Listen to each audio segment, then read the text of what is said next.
Welcome back to Dr. Supercoach YouTube for the very first of my captain recommendation videos of 2025. If you were a part of this journey last year, welcome back. If you're new to the channel and these videos, I am glad to have you here. In normal weeks, I'll recommend you 3 vice captains, 1 point of difference captain, that's either someone with low ownership that I think is going to go off, or someone that's heavily owned but no one's really considering. And then I'll also give you 5 really good captain options. I'm not going to do that this week. Straight up, changing the format off the bat. And the reason is, as you've probably gathered from my preseason series, is that I'm heavily subscribed to the value game. And that involves every single player in your team either scoring you points or making you money. That means no red dots, no loopholes, no free looks. I want all 31 of your players to have a green tick and to be playing this week. You'll get a loophole for free in rounds 2, 3 and 4 with the early buys. And by round 5, we'll probably have someone that'll be dropped anyway. So my recommendation for round 1 is to have every single player playing. No loophole, just YOLO a captaincy option. And that's why you're here. I'm here to help you with that. So before we start, I do want to point out that I'm using 2024 DFS matchup data.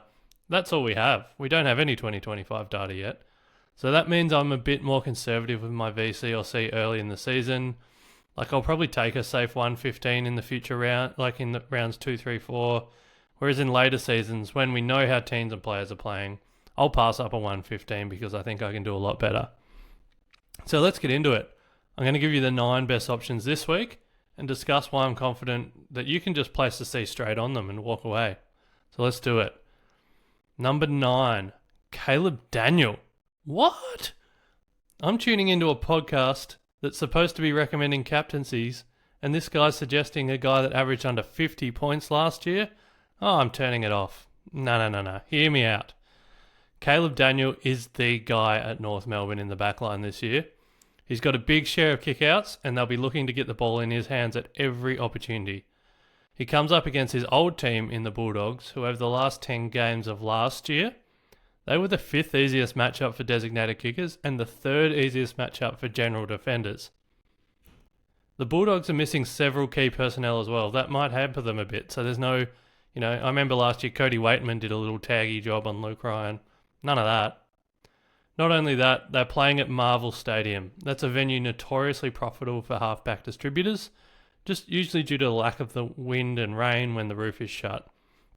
I don't normally buy into the revenge game narrative, but stuff it.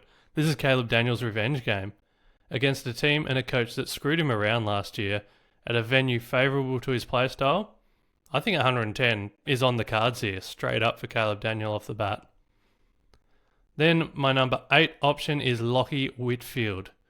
So Lachie Whitfield broke out into true Supercoach Uber Premium status last year, and I don't really see that slowing down. This week he gets a matchup with Melbourne, who over the last 10 games of last year were the 4th easiest matchup for designated kickers, and there are positive matchups for those wingers and halfback flanker types. And that's exactly what Whitfield is. He gets up the ground and he impacts between the 50-metre arcs and he gets back as well and hogs the kick-ins and he scores from defensive 50 chains. I won't spend too much time talking about Lachie as I don't think many people will own him, in Classic especially, but if you're a draft owner, give this a go. My number 7 option is Connor Rozee. So Rozee hurt his foot or toe at training last week. At the time of recording, I'm recording Monday night, Port have not announced any issues with him missing a week. So if he plays, I expect him and Jason Horne-Francis to be the top 2 CBA mids for the power on the weekend. And I actually think either are fine captaincy options. I've just got a little more faith in Rozee as I've seen him do it before. A matchup with Collingwood, who gave up the 3rd most points to inside midfielders over their last 10 games of last year, and they didn't look any better in opening round. Just look at what they allowed Finn Callaghan to do. I think with the current Pies midfield mix, there are plenty of points to be scored on them, and Rozee is one of the best in the business at putting out a spike score against an average opposition. So now, I've given you 3 options who I all have faith go, that kind of 110, 115, 120. But I'm not really thinking they go a huge amount more. They're the safe ones. A little bit less confidence, but I still think they'll give you a fine score. Hopefully you've got one of these next 6. These next 6 are my absolute locks that I think you can just throw the captaincy on without any hesitation and just get rid of a loophole. Number 6 is Noah Anderson. And this is also my point of difference pod captain. A guy that averaged over 130 at home and well under 100 last year away. Why the hell am I recommending him away from home? 2 reasons. One is because he's now the captain of the club. I expect him to be more consistent, and I expect Gold Coast to be a lot better. But the main reason is simply because he's playing West Coast. The second easiest matchup for inside midfielders last year, and look, they could be even worse to start the season with no Yo and no Sheed. I expect both Gold Coast, needing to make finals, and Noah Anderson, as the new captain, to come out firing here and just demolish the Eagles. My pod captain recommendation last year, we had a 6-week stretch in the middle of the year averaging 155 SuperCoach points from my pod captain. Can Noah start us off with something like that this year? Look, maybe you can against the Eagles. Then my number 5 captaincy options, and this is where I start getting really, really safe. Just lock these guys away. Toby Nankervis. At number 5 on my list, we move from one captain of the club to another. Toby Nankervis is the Richmond Tigers' main man this year, and I'm expecting a big year from him. I think that starting large in round 1 against Tom De Koning is absolutely on the cards here. TDK is great at a lot of footy ball criteria, but winning the hit-out isn't one of them. In fact, last year he only won the hit-out in 35% of his ruck contests. That's one of the lowest marks in the game. Nank, on the other hand, is a really good hit-out ruckman with a 48% win rate. That's actually one of the best in the league. And I wouldn't be surprised to see Nank have 40 hit-outs in this game, maybe even 50. Stats like that can often lead to a huge ruckman spike score. Adding to that, Adam Uze has said that Richmond are planning to possess the ball more, chip the ball around, and Nank is someone that does like to get around the ground for a mark or two. So I think if they do slow it down and chip it around, he's someone that's going to benefit from that change in play style. So I just think the matchup against Tom De Koning, where he's going to dominate hitouts, and the chippy, big game here for Nank. Number 4, Patrick Cripps. A 3rd team captain in a row? Is this a theme? No. This is just a reigning Brownlow medalist playing against what people in the media are calling the worst AFL team in a decade. Don't at me, Tigers fans, I didn't coin that. Richmond were a very easy matchup for inside midfielders last year, and now they've lost 6 of their best 22 players and replaced them with teenagers. I don't see how we aren't going to get our captains every single week against Richmond. I'm just going to keep going back to this well. Starting with Patrick Cripps in the first game of the round. If you own him, and he won't be heavily owned, but I have seen some people running with him at M1, and I quite like it actually. If you own him, just plonk the C straight on him. Stick your feet up, have a beer, you're done for the weekend. But I've got 3 big boys that I think are going to be bigger. Tom De Koning is the first one. Tom De Koning's averages with and without Mark Pitnet were stark last year. Like, he was a captaincy option every single game last season when playing as a solo ruck. I mean, he had that 176 against his brother. That's a huge ceiling.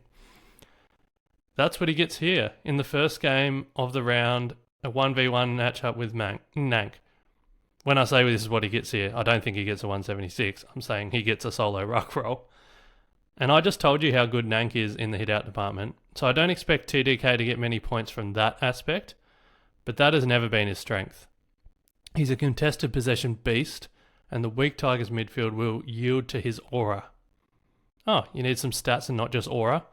Well, the Tigers were a positive matchup to ruckman over the last 10 games of the year, giving up some huge scores. Let me just read out some scores in the last 10 games that Nankervis gave up to fellow ruckmen. Witts had a 121 on him. Marshall had a 126. Cherry had a 144. Darcy Cameron had a 121. Kieran Briggs had 122. And Luke Jackson said 121. So that's 6 players that absolutely dominated Nank in his last 10 games. Need I say more? TDK, bang, bang, bang. Then number 2 option is another big boy. The final 2 slots, and it's another ruckman taking up the second slot. This is the beast in the Kangaroos engine room, Tristan Cherry. In a matchup with stickman Tim English, who over the last 5 games of 2024 was the 5th easiest matchup for opposition ruckman. I've talked about this for hours on various podcasts. It's just so easy to predict when a ruckman will have a spike score. It nearly always comes when they play against an inferior tap ruckman, and they can add 30 plus hitouts to their regular stats. And looking at this matchup, Tim English only wins the hitout in 37% of his ruck contests, as opposed to Tristan Cherry's 43%.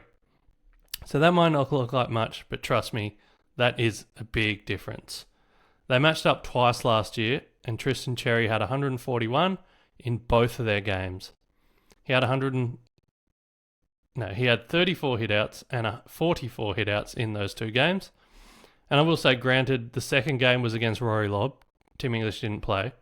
But even that first game he played against Tim English, 34 hitouts, 141 SuperCoach. The point stands. When Tristan Cherry adds hitouts to his tackles and possessions, he always puts up monster scores. And I expect that to be the case this weekend. Chuck the C straight on him. Don't worry about a loophole. Lock it in. But my number one big boy is Max Gawn. I expect Cherry to monster Tim English this week, but it won't be the biggest bloodbath of the weekend. The third ruckman in my top 3 recommendations, look, that isn't a coincidence for round 1. Early in the season, teams' game plan can change. Midfield rotations can change. Defensive structures can change. The rock-solid constant from year to year is the ruckman. They generally don't get better or worse in the hitouts. Their time on ground stays similar. Their play style's the same. They're just super safe in the early rounds of a season when other things are changing. And as I mentioned earlier, their spike scores are really easy to predict. Much easier to predict than other premiums. Take a look at this matchup. Max Gawn, the most expensive ruckman in the game, the best ruckman in SuperCoach last year, gets a gift going up against GWS with no Kieran Briggs.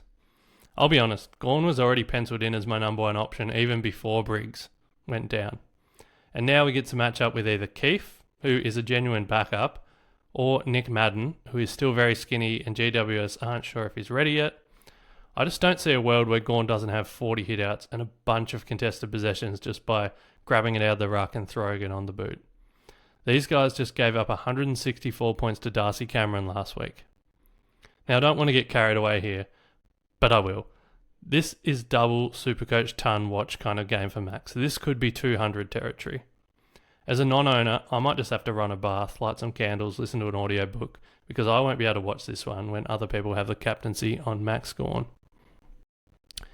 Now that's my round 1 SuperCoach captaincy recommendations.